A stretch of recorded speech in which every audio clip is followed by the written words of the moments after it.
அஸ்ஸலாமு அலைக்கும். இன்றைக்கி மாங்காய் ஊறுகாய் எப்படி செய்கிறதுன்னு பார்க்கலாம். என்கிட்ட இருந்த கொஞ்சம் மாங்காய்ங்க இருந்துச்சு. அதை நான் தூளை நீக்கிட்டு திருகி எடுத்து வச்சுக்கிட்டு இன்றைக்கி ஊறுகாய் போட்டிருக்கிறேன். நீங்கள் துண்டு போட்டு செஞ்சீங்கன்னாலும் இதே அளவு தான் நீங்கள் பின்பற்றினீங்கன்னா உங்களுக்கு ஊறுகாய் நல்லா வரும். இந்த திருகின பாத்திரம் ஈரமாக இருக்கக்கூடாது. கொஞ்சம் நல்ல தண்ணி இல்லாமல் இருக்கிற பாத்திரத்தில் நான் திருகி எடுத்து வச்சுக்கிட்டேன். நீங்கள் மாங்காய் துண்டு போடுறீங்கனாலும் அதே மாதிரி தண்ணி இல்லாத பாத்திரமாக பார்த்து எடுத்துக்குங்க. இப்போ நான் அளந்தேன்னா எனக்கு 5 கப்புக்கு கொஞ்சம் கம்மியாக இருந்துச்சு மாங்காய். இப்போ என்ன கணக்குன்னா 10க்கு 1 பங்கு, 10 பங்கு மாங்காய்க்கு 1 பங்கு உப்பு. இப்போ எனக்கு 5 கப்புக்கு கொஞ்சம் கம்மியாக இருந்துச்சு இல்லைங்களா உப்பு, மாங்காய். அதனால் நான் அரை கப்புக்கு கொஞ்சம் கம்மியாக உப்பு எடுத்துக்கிறேன். இதை ரெண்டுத்தையும் ஒன்றா சேர்த்து எடுத்து தனியாக வச்சுருங்க. அடுத்த மசாலாங்க நம்ம தயாரித்து அதை சேர்த்துக்கலாம். இந்த அளவுக்கு நீங்கள் உப்பை சேர்த்திங்க அப்படின்னா உங்களுக்கு ஊறுகாய் உப்பும் கரிக்காது, அதே நேரம் ருசியும் நல்லாயிருக்கும், கெட்டு போகாமையும் இருக்கும். எனக்கு ஊறுகாய் கெட்டு போகாது. அதனால் நான் சொல்கிற அளவு எந்த முறையில் நான் செய்கிறேனோ அதை அப்படியே பின்பற்றுங்க.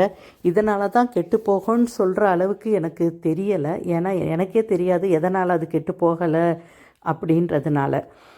இப்போ ஒரு வாணலியில் 2 ஸ்பூன் அளவுக்கு கடுகு எடுத்துக்கிறேன். எடுத்துக்கிட்டு நல்லா வறுத்துக்கிறேன். எண்ணெய் விடாமல் காஞ்ச வாணலியில் கொஞ்சம் வறுத்து பொரித்து எடுத்துக்கிறேன். அந்த கடுகு எல்லாம் பொரிய ஆரம்பிக்கும் இல்லைங்களா, பொரிய ஆரம்பிக்கும் போது மிக்ஸி ஜாரில் நான் மாற்றிக்கிறேன். அப்போ அந்த கடுகு ஃபுல்லாக கடுகு முழுசுமே வெந்துருச்சுன்ட்டு அர்த்தம். அதை எடுத்து வச்சுக்கிட்டு அதே ஸ்பூனால் 1 ஸ்பூன் அளவுக்கு வெந்தயத்தை எடுத்து இதே மாதிரி எண்ணெய் விடாமல் வாணலியில் நான் வறுத்து எடுத்துக்கிறேன். அந்த வெந்தயமும் நல்லா நிறம் மாறுற அளவுக்கு நான் வறுத்துக்கிறேன். வறுத்து எடுத்து இதை பொடி பண்ணி தனியாக எடுத்து வச்சுப்பேன். இதில் நம்ம தேவையான அளவுக்கு மிளகாத்தூளை சேர்ப்போம். நான் மிளகாத்தூள் மிஷினில் கொடுத்து அரைச்ச மிளகாத்தூள் தான், நீட்டு மிளகாயை அரைச்சிருக்கிறேன். அந்த அளவுக்கு தான் நான் இப்போ காரம், அது என்ன காரம் இருக்குமோ அந்த அளவு தான் நான் இப்போ சொல்ல போகிறேன். நீங்கள் குண்டு மிளகா உபயோகம் பண்ணுறீங்க, உங்கள் வீட்டில் எந்த அளவுக்கு காரம் சாப்பிடுவீங்களோ அதுக்கேற்ற மாதிரி நீங்கள் கொஞ்சம் மாற்றிக்கலாம். இந்த பொடியை மசாலா, இந்த ஊறுகாய் மசாலாவை நீங்கள் மாற்றி எடுத்து வச்சுக்கலாம். இப்போ இதை மிக்ஸி ஜாரில் போட்டு அரைச்சி தனியாக எடுத்து வச்சுக்கிங்க. நான் இப்போ அதுக்கப்புறம் மிளகா எவ்வளோ போடணுன்றத சொல்கிறேன். இப்போ இன்னொரு வாணலி, பெரிய வாணலி, இதில் தான் நம்ம ஊறுகாயை ஒன்றா சேர்த்து எல்லாத்தையும் ஒன்றா சேர்த்து கொண்டு வர போகிறோம். அதனால் கொஞ்சம் பெரிய அளவுக்குள்ள வாணலி எடுத்துக்குங்க.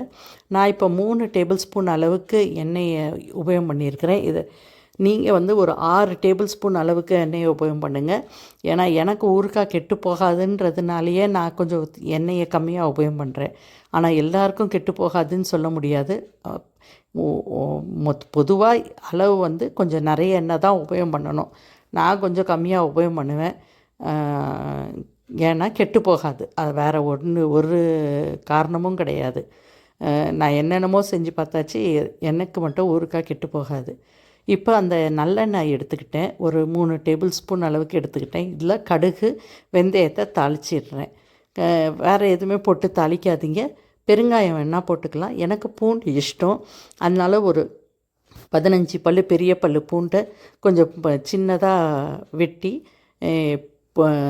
போட்டு அதை கொஞ்சம் வதக்கிட்டேன். கொஞ்சமாக பெருங்காயம், இவ்வளோ தான் தாளிப்பு, வேறு எதுவுமே இல்லை. பூண்டு இஷ்டம் இல்லாதவங்க போடாதீங்க. இது போடணுன்றதில்லை, எனக்கு இஷ்டன்றதுனால நான் அதை சேர்த்துக்கிறேன். அதுக்கப்புறமா இந்த எண்ணெயில் இந்த மாங்காயை திருகியும் உப்பும் மாங்காயும் கலந்து வச்சுருக்குறோம் இல்லைங்களா, அதை நம்ம சேர்த்து கலந்து விட்டுக்கணும். இப்போ இதை நல்லா கொஞ்சம் வறுத்து எடுத்துக்குங்க, கெட்டு போகாமல் இருக்கிறதுக்கு. ஏன்னா நம்ம இதை வெயிலில் எதுவுமே வைக்க போகிறதில்ல, இப்படியே தயாரித்து வச்சாலே நம்மளுக்கு வருஷத்துக்கு நல்லா இருக்கும். இப்போ நல்லா கொஞ்சம் வதக்கி எடுத்துக்குங்க. இதுக்கு தான் நான் உங்களுக்கு கொஞ்சம் தண்ணி எண்ணெயை கொஞ்சம் கூடுதலாக உபயோகம் பண்ணிக்க சொன்னது. இப்போ அரைச்சி எடுத்துருக்குறோம் இல்லைங்களா, இப்போ இதை பார்த்தீங்கன்னா அரைச்ச மசாலா எவ்வளோ இருக்கோ அதுக்கு 2 பங்கு அளவுக்கு மிளகாத்தூளை சேர்த்துக்கணும். இப்போ இந்த பொரித்தது இந்த டீஸ்பூனில் 3 டீஸ்பூன் இருந்துச்சு இல்லைங்களா, வெந்தயமும் கடுகும் சேர்த்து. இப்போ 6 டீஸ்பூன் அளவுக்கு நான் மிளகாத்தூள் சேர்க்குறேன். அதுக்கு தான் சொன்னேன், நீங்கள் குண்டு மிளகா உபயோகம் பண்ணுறீங்கன்னா அதுக்கு வேறு காரம் இருக்கும், நீட்டு மிளகானா வேறு காரம் இருக்கும். அண்ட் இன்னொன்று, நீங்கள் எவ்வளோ காரம் சாப்பிடுவீங்கன்றது வீட்டு அளவை பொறுத்து நீங்கள் கொஞ்சம் மிளகாத்தூள் கொஞ்சம் கூடுதலாக சேர்த்துக்கலாம், தப்பு கிடையாது. நான் பொதுவாக கலந்து பார்த்துட்டு நிறத்தை பார்த்துட்டு நான் நிறுத்துவேன். அது இப்போ தான் அளவு பார்த்தேன், 1க்கு 2 பங்கு வருது. 3 ஸ்பூனுக்கு 6 ஸ்பூனு மிளகாத்தூளை சேர்த்துருக்குறேன். இதை கலந்து எடுத்து ஏன் தனியாக வைக்கிறோன்னா, நம்ம ஒரேடியாக இந்த ஊறுகாயில் இந்த மாங்காயில் சேர்க்கக்கூடாது. ஏன்னா பொடி நிறைய ஆயிடுச்சுன்னா மொத்த மாதிரி ஆயிரும். அதனால் எவ்வளோ தேவையோ அவ்வளோ மட்டும் உபயோகம் பண்ணணும். ஆனால் இன்றைக்கி எனக்கு என்ன ஆச்சுன்னா, அவ்வளோ மிளகாயத்தூளும் அதுக்கு அந்த மாங்காய் இழுத்துருச்சு.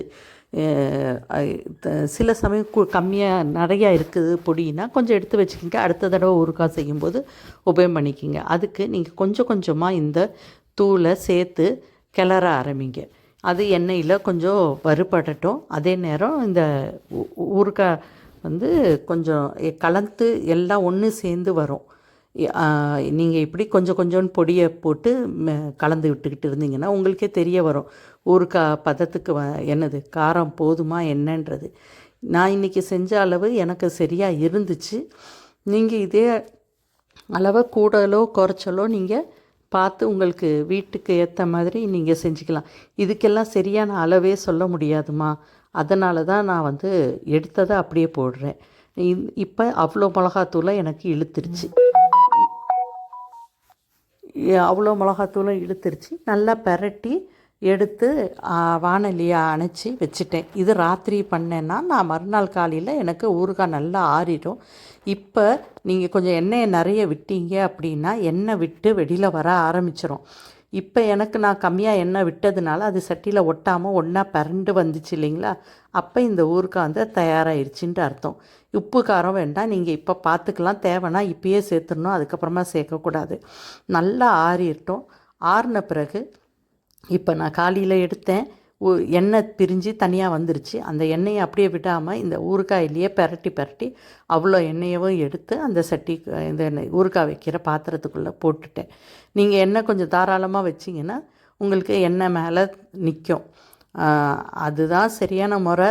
நான் கொஞ்சம் நிறைய எண்ணெய் உபயோகம் பண்ணக்கூடாது, உடம்புக்கு நல்லது இல்லைன்னுவாங்க. அண்ட் இன்னொன்று, நான் தான் ஊறுகாய் ரொம்ப நிறைய சாப்பிட்ற ஆள், அதனால் உடம்புக்கு கெடுதலுன்ட்டு எண்ணெயை கொஞ்சம் கம்மியாக உபயோகம் பண்ணிக்கிறேன்.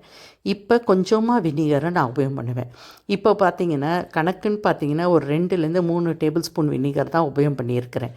இதுவும் எதுக்கு உபயோகம் பண்ணுறேன் அப்படின்னா, இன்னொன்று ஊறுகாய் கெட்டு போகாமல் இருக்கும், ருசி கொஞ்சம் நல்லா இருக்கும். நிறைய போடாமல் கொஞ்சமாக போட்டோன்னா அந்த வினிகரோட அந்த ருசி ஊறுகாயில் சரியாக இருக்கும்.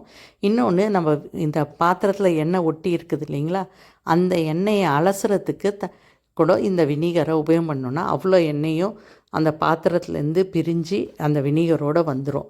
வந்ததுக்கப்புறமா இதை அந்த ஊறுகாய்க்கு மேலே நான் போட்டுருவேன்.